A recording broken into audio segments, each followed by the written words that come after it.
Yang pada intinya ketika nanya kepada tokoh agama itu dia mengatakan bahwasanya yang terjadi di situ adalah, Mas Ivan, kamu tahu nggak istri kamu pernah digauli oleh sesosok makhluk halus yang menirukan perwujudannya menjadi kamu. Dan saat ini sosok tersebut masih ada di rumahnya. Dan setiap hari sosok itu selalu memperlihatkan wujudnya di dalam mimpinya Mbak Sani. Assalamualaikum warahmatullahi wabarakatuh. Jumpa lagi bersama saya Kang Ian di channel Jurik.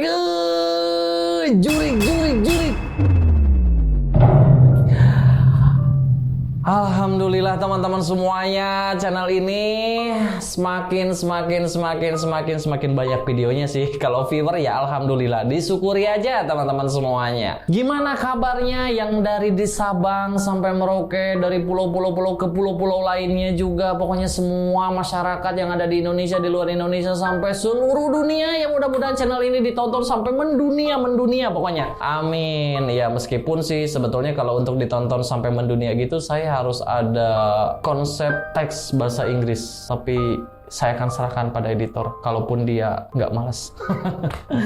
Oke teman-teman semuanya, saya akan bercerita ke poin intinya tentang ternyata selama ini saya berhubungan ranjang dengan sosok Gundurwo. Sebetulnya cerita ini sudah lumayan cukup lama, dan cerita ini bukan saya dapatkan dari email atau DM Instagram. Cerita ini didapatkan secara langsung dan diceritakan oleh orangnya langsung kepada saya. Dan cerita ini lumayan cukup sudah lama sekali, tapi menarik dan saya masih ingat apa yang diceritakan teman saya ini. Jadi pada saat itu ada sepasang suami istri atau pasutri yang baru menikah. Dia sudah tinggal dengan rumahnya sendiri. Jadi rata-rata kalau misalkan orang baru-baru menikah pasti ngontrak, tapi alhamdulillahnya ini sudah memiliki rumah sendiri yang sudah dipersiapkan oleh suaminya atau laki-lakinya sebelum menikah jauh-jauh hari.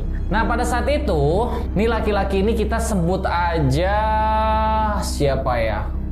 Karena kalau saya sebutkan nama aslinya juga nggak mungkin, itu akan membuat malu dia ya. Saya akan sebut aja Ipan, dan istrinya namanya Santi. Ipan dan Santi usia perkawinannya baru sekitar 3 bulanan. Dan Ipan dia bekerja di sebuah pabrik yang lumayan cukup jauh dari rumahnya. Dan terkadang Ipan ini dia kalau ketika ada lembur dia pasti menginap di mes karyawan yang ada di pabrik. Tapi ketika tidak lembur pasti Ipan pulang ke rumah. Dan memang Ipan sebelum menikah pun dia sudah bekerja di tempat tersebut. Dan dia lumayan cukup nyaman, dan penghasilannya juga dia sudah lumayan cukup banyak juga untuk menafkahi istrinya. Sampai dia bisa membuat rumah sendiri dan bisa ngasih kepada kedua orang tuanya. Dan Santi dia adalah salah satu anak satu-satunya ya, yang memang sangat dimanja oleh kedua orang tuanya. Dan ketika melepaskan Santi untuk dinikahkan kepada Ipan, kedua orang tuanya juga sempat menangis karena pasti kehilangan anak sematawayangnya. Nah, Ipan dan Santi ini kehidupan kesehariannya mereka tidaklah royal, tapi mereka sangat irit dengan pengelolaan keuangannya. Ipan dan Santi dia pengen cepat-cepat mendapatkan keturunan, namun apalah daya, Ipan dan Santi dia masih belum cukup umur untuk menggendong bayi. Jadi ada perdebatan antara Ivan dengan Santi. Mas Ivan, saya tuh pengen banget cepat-cepat punya anak, tapi saya belum siap. Saya nggak mau takutnya nanti anaknya jadi tidak terurus atau ngerepotin orang tua Ivan atau orang tua saya sendiri. Karena kedua orang tua kita itu udah cukup terlihat kecapean, lelah mengurus kita. Masa iya sih kita sudah berumah tangga, nanti anak kita dititipin atau dalam proses pengurusannya ikut serta orang tua kita, kan nggak tega.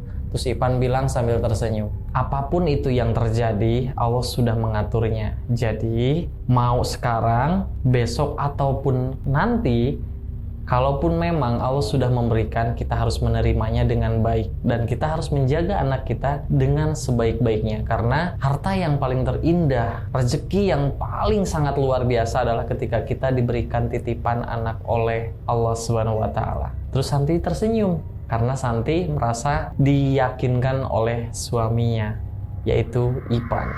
Dalam kesehariannya Ipan dan Santi sangat-sangatlah romantis karena wajar ya, pengantin baru. Dan ketika dia waktu masa pacaran pun Ipan sama Santi itu tidak memakan waktu yang lumayan cukup lama. Karena rata-rata orang sebelum menikah itu dia ingin matang dulu apakah cocok ataukah tidak, sampai bisa 2 tahun, 3 tahun dalam masa pacaran. Tapi beda sama Ivan dan Santi. Dia 3 bulan kenalan sampai 3 bulan kemudian lagi dia menikah. Ya seperti itulah memang seharusnya. Dan pada suatu ketika Ivan berangkat bekerja. Ivan berangkat dari rumah jam 8 dan biasanya pulang sore jam 4. Saat itu Ivan berpamitan kepada istrinya, sayang, kayaknya hari ini pulangnya bakal telat deh. Soalnya saya lihat pekerjaan kemarin sangatlah banyak sekali.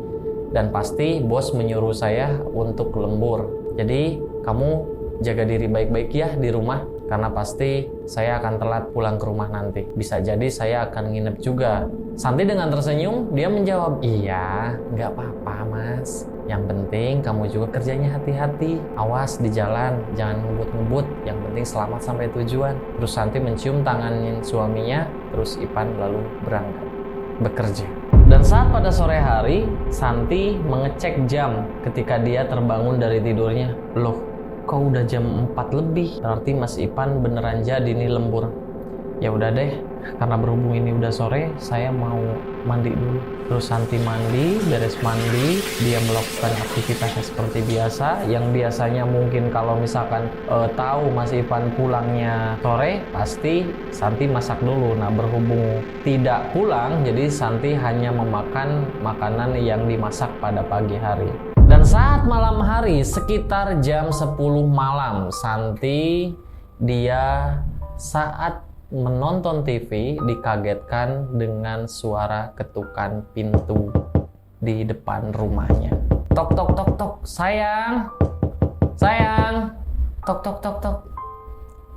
Lalu Santi kaget loh. Itu suara kayak Mas Ivan. Iya mas, tunggu sebentar. Lalu Santi dari ruang TV langsung dia bergegas menuju ke depan. Lalu dia membukakan, loh, Mas Ivan? Katanya lembur dan katanya mau nginap di mes. Iya nih, alhamdulillah pekerjaannya udah selesai. Tapi gelagat Mas Ivan agak sedikit berbeda. Melihat Santi dengan menggunakan baju haramnya, Mas Ivan langsung menggiring Santi ke dalam kamarnya. Loh, kok mas bentar mas? Ya mbok mandi dulu loh mas. Gak usah buru-buru, makan dulu, nanti saya bikinkan mie goreng deh. Terus kata Ivan, gak usah, kita langsung aja yuk. Malam ini kamu cantik banget. Iya, perempuan mana sih yang enggak merasa di atas angin ketika dipuji oleh kekasihnya? Ah, Mas Ivan bisa aja. Ya udah deh, ya udah. Mana kuat sih saya menolak ajakannya Mas Ivan. Ya udah sayang, ayo kita ke kamar. Kalian tahulah ya, ketika sepasang kekasih, apalagi suami istri, sudah masuk ke kamar ngapain? Waktu menunjukkan sudah pukul jam 12 malam. Habis melakukan adegan itu, Santi ketiduran sampai dia pules banget. Sampai dia terbangun pas waktu azan subuh. Lalu dia melirik ke sebelah kanan. Loh, kok Mas Ivan gak ada? Mas? Mas? Apa dia sudah berangkat ke masjid ya? Mas Ivan? Tumben-tumbenan. Biasanya Mas Ivan kalau bangun pasti ngebangunin saya juga. Kok ini enggak ya? Ya udah deh. Lalu Santi masuk ke kamar mandi, dia mempersiapkan untuk melakukan sholat subuh pada waktu itu.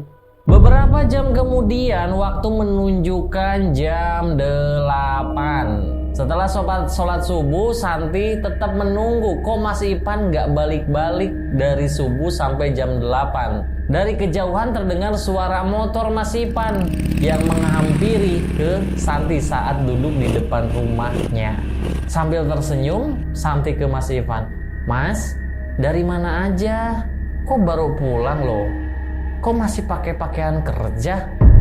Santi secara tidak sadar, dia tidak mengucapkan salam dulu ketika datang Mas Ivan. Malah Mas Ivan yang mengucapkan "Assalamualaikum sayang, kok datang-datang langsung ditanya gitu sih?" Ya kan sudah tahu dari kemarin dikasih tahu bahwasanya saya bekerja dan pasti lembur dan kemungkinan tidur di mes dan pulang pagi. Dan ini saya baru pulang, ngapain nanya lagi sih ah? Lalu Santi dia bengong. Mas Ivan merasa ada yang aneh dari gesturnya Santi. Loh, dia bergumam, "Istri saya kenapa? Kok dia ngelamun seperti itu?" Terus tangan Mas Ivan dia memegang ke pundaknya Santi. "Hei sayang, kenapa bengong? Bukannya dipersilakan masuk dulu bikinin kopi, dikasih sarapan malah bengong. Ayo masuk." Mas Ivan lalu menggandeng Santi dari tempat duduknya di teras rumah dan membawa masuk ke ruang tamu. Lalu duduklah di situ. "Sayang, sebenarnya ada apa sih? Kok kamu ngelamun gak kayak biasanya? Aneh banget sih." "Mas, bukankah jam 10 malam Mas udah balik ya?" "Maksudmu apa sih?" "Iya, jam 10 malam kan Mas Ivan udah balik. Kenapa Mas Ivan sekarang ngomong baru pulang dari pabrik?" "Nggak mungkin. Saya kan dari semalaman juga berada di area tempat kerja saya. Nggak mungkin juga jam 10. Emang ada siapa? Ada apa? Siapa yang berani datang ke sini ketika suaminya tidak ada?" Sebentar mas, jangan salah paham dulu. Jadi waktu Santi nonton TV di ruangan TV, tiba-tiba ada yang ketuk pintu jam 10 malam. Pas saya buka ya ternyata Mas Ivan. Tapi nggak kayak biasanya. Kenapa Mas Ivan langsung ngajak ke kamar? Biasanya kan kalau Mas Ivan datang langsung ke kamar mandi dulu, mandi, minta disiapin makanan, minta ngopi dulu, rokokan, baru istirahat. Tapi ini tidak biasanya. Bentar sayang. Mas, dari kemarin sampai pagi hari masih berada di area pabrik, di tempat kerja Mas. Santi seketika dia teriak, "Ah!" Mereka berdua terheran-heran. Jadi selama semalaman siapa yang menemani Santi tidur sampai melakukan hubungan ranjang? Dan semuanya itu diceritakan kepada Mas Ivan. Untuk menghindari daripada kesalahpahaman Mas Ivan kepada Santi, akhirnya Mas Ivan dia mengecek CCTV dari jam setengah 10 sampai jam 12 malam. Semua dicek, nggak cukup sampai di situ. Jam 12 malam dicek lagi sampai pagi. Ternyata tidak ada satu orang pun yang masuk atau yang datang ke depan rumahnya, apalagi sampai masuk ke dalam rumahnya. Jadi di dalam CCTV itu tidak tercek, tidak terdeteksi adanya orang beraktivitas di jam-jam seperti itu. Akhirnya Mas Ivan dia merasa lega. Alhamdulillahirabbil alamin. Dia bergumam dalam hati, nggak ada siapa-siapa dan hampir saja saya salah paham kepada istri saya. Akhirnya Mas Ivan langsung dia menanyakan yang kedua kalinya kebenarannya seperti apa. Dan Santi menjelaskan secara detail dan diulang lagi. Karena ini adalah sesuatu yang berbeda dan belum pernah dialami oleh mereka berdua. Akhirnya Mas Ivan, "Sudah sayang, sekarang gini, kamu nggak usah banyak mikir, kamu nggak usah stres juga. Sekarang mending kamu siapin makan buat saya." Setelah ditenangin sama Mas Ivan, Santi dia langsung manut ya, ngikuti apa yang dimau oleh Mas Ivan. Seperti biasa masuk azan zuhur mereka sholat berjamaah bareng. Ya, masuk sholat maghrib mereka berjamaah bareng. Dan beberapa bulan kemudian Santi mual-mual. Dia merasakan sesuatu yang tidak enak di perutnya. Dan alhasil ada kabar gembira yang mungkin Mas Ivan ketika mendengar ini pasti akan sangat-sangat bahagia. Dan kebetulan ketika Santi dia ngecek ke bidan apa yang terjadi dengan kesehatannya, ternyata itu hamil. Ketika Mas Ivan datang, Mas, alhamdulillah Mas, Santi hamil. Saat menyampaikan Santi hamil, Santi sudah tidak memikirkan kejadian yang tempo lalu terjadi dalam dirinya. Saat Mas Ivan mendengar kehamilan istrinya, Mas Ivan langsung memeluk Santi dan diputer-puter lalu dibanting. Enggak. Saking bahagianya, Santi diciumin oleh Mas Ivan. Di usia kandungannya 6 bulan.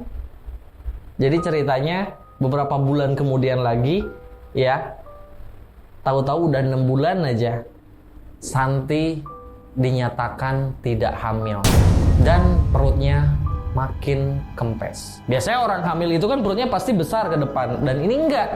Dia makin kempes dan tidak seperti orang hamil. Ketika ditanyakan ke dokter, bidan rumah sakit sampai beberapa tenaga medis, karena saking gak percayanya, ternyata memang tidak hamil. Sedangkan bidan yang pertama mengecek kehamilannya Santi, dicek memang dia hamil. Dan disitu menjadi saksi bahwasanya Santi pernah hamil. Dan di usia kandungannya 6 bulan, kenapa tidak ada bayinya alias kosong melongkong. Seperti itu teman-teman. Ya, lantas apa yang terjadi di mereka? Suatu ketika, saat Santi dan Ivan berpikir kenapa semuanya terjadi seperti ini, Ivan ingat dengan kejadian tempo lalu yang menimpa Santi, yang seolah-olah katanya suaminya udah balik jam 10 malam pada waktu itu.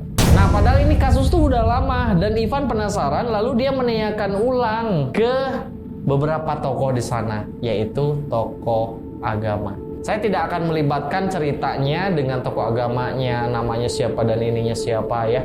Yang pada intinya ketika nanya kepada tokoh agama itu dia mengatakan bahwasanya yang terjadi di situ adalah, Mas Ivan, kamu tahu nggak, istri kamu pernah digauli oleh sesosok makhluk halus yang menirukan perwujudannya menjadi kamu. Dan saat ini sosok tersebut masih ada di rumah ini. Dan setiap hari sosok itu selalu memperlihatkan wujudnya di dalam mimpinya Mbak Santi. Lalu Ivan dia nengok ke Santi. Apakah benar seperti itu Santi? Sebetulnya pernah sih Mas, tempo lalu. Tapi saya tidak mau bercerita sama Mas Ivan aja. Tapi kalau dibilang sering, enggak. Sekarang gini, kata Pak Ustadznya, Nak Ivan, Nak Santi, lebih baik adakan pengajian 1 bulan sekali, atau 1 minggu sekali, atau 2 minggu sekali di rumah ini, agar hal-hal energi yang berbau negatif akan menjauh dari rumah ini. Saya tahu Nak Ivan ibadahnya rajin, Santi pun demikian, tapi saking kalian berduanya sibuk, Santi sibuk dengan urusan dapurnya, begitu juga Ivan sibuk dengan pekerjaannya, alhasil rumah ini jarang ada orang ngaji. Iya benar Pak Ustadz, kata Ivan seperti itu. Alhasil semuanya karena sudah ada pencerahan, Pak Ustadz dengan warga yang lain setiap minggu akhirnya melakukan pengajian di situ, dan alhamdulillah sedikit demi sedikit persoalan sudah mulai hilang dan mereka tidak diganggu lagi dengan hal-hal yang aneh ataupun makhluk halus. Dan satu pesan terakhir dari Pak Ustadz, kalau berhubungan badan kalau bisa jangan sampai semuanya dibuka ya Nak Santi, karena itu akan dilihat oleh makhluk tak kasat mata atau yang tidak dilihat oleh manusia itu sendiri, sehingga memancing atau mengundang makhluk halus itu betah di rumah kita. Seperti itu yang dikatakan Pak Ustadz. Baik teman-teman semuanya, itu adalah salah satu kisah nyata yang dialami oleh teman saya yang saya juga nggak mungkin juga menyebutkan nama aslinya. Jadi buat teman-teman semuanya, pesan dari saya, dimanapun kalian berada, tetaplah berdoa sesuai agama dan kepercayaan kalian masing-masing. Mau makan, mau pergi dari rumah, ya kan, pulang ke rumah, atau mau apapun itu, kalian tetaplah berdoa sesuai agama dan kepercayaan kalian masing-masing. Karena kita tidak tahu apa yang terjadi di sepengetahuan kita, ya. Karena kalian tahu kan dari guru-guru kalian juga bahwasanya kita hidup di dunia ini ada makhluk Allah, yaitu manusia dan makhluk gaib. Seperti itu teman-teman. Ya, saya Kang Ian. Mudah-mudahan kalian suka dengan cerita ini. Jika kalian suka, tekan tombol like-nya, komen di bawah video ini. Jangan lupa subscribe tentunya. Dan silakan kalian semuanya komen dan ceritakan kisah misteri kalian semuanya di email ianchc@gmail.com atau kalian DM Instagram @ianofficial_misteri. Saya Kang Ian, pamit undur diri. Terima kasih banyak udah menonton channel Juriga.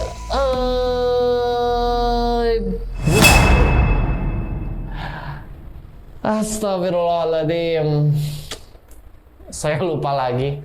Assalamualaikum warahmatullahi wabarakatuh.